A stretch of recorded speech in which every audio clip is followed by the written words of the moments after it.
मित्रांनो नमस्कार. आपल्या आजच्या विचारमालेचा विषय आहे अपेक्षा आणि समाधान. मित्रांनो, आपल्या मनातील अपेक्षा पूर्ण झाल्याशिवाय आपल्याला समाधान काही केलं मिळत नसते.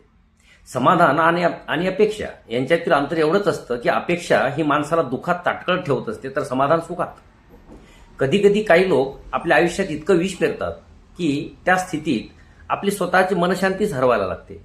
अशा वेळी मग अशा लोकांपासून स्वतःला दूर ठेवणं ही आपली कमजोरी नव्हे, तर ती आपल्या आत्मसन्मानाची आणि मानसिक आरोग्याची काळजी घेण्याची ती पावलंच असतात. प्रेम, दया, सहानुभूती हे गुण आपल्यात असायलाच हवेत, परंतु ते जर आपल्याच शांतीवर खर्च होऊ लागलेत तर थांबणं आणि अंतर्मुख होऊन विचार करणं हे देखील तेवढंच खूपच गरजेचं असतं. म्हणूनच स्वतःच्या अंतःकरणाशी प्रामाणिक राहावे, कारण मनशांतीपेक्षा आणि समाधानापेक्षा जीवनात मौल्यवान दुसरं काहीच नाही.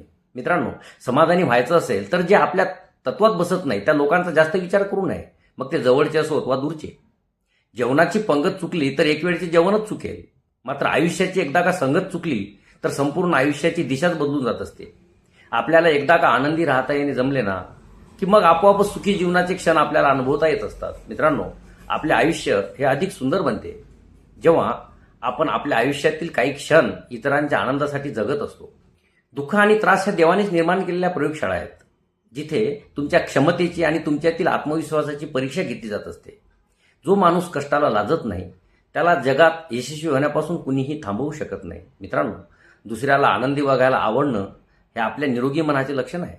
कुणाच्या सांगण्यावरून नव्हे तर स्वतःला आलेल्या अनुभवानुसार माणसांची पारख व्हायला हवी, म्हणजे चांगली माणसं आपल्यापासून अजिबातच तुटणार नाहीत.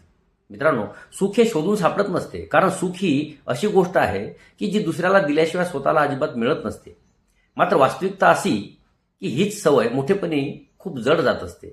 मित्रांनो, आपल्याला जितके स्वतःला जास्त हवे आहे असे वाटत असते तितके आपण गरीब होत जात असतो. आपल्या हावरट मनाला लागलेली हवेपणाची ही हाव जितकी कमी तितकी आपल्या मनाची श्रीमंती जास्त असते. तसेच जेवढ्या आपल्या मागण्या आणि अपेक्षा कमी तेवढ्या आपोआपच आपण समाधानी होत जात असतो. मित्रांनो, आजच्या विचारमालेतून मला एवढं स्पष्ट करायचं होतं. तेव्हा आपणास हे विचार आवडत असतील तर अर्थातच व्हिडिओला लाईक करा, कमेंट्स करा आणि माझ्या चॅनलला सबस्क्राईब करायला विसरू नका. आपला आभारी आहेच. धन्यवाद.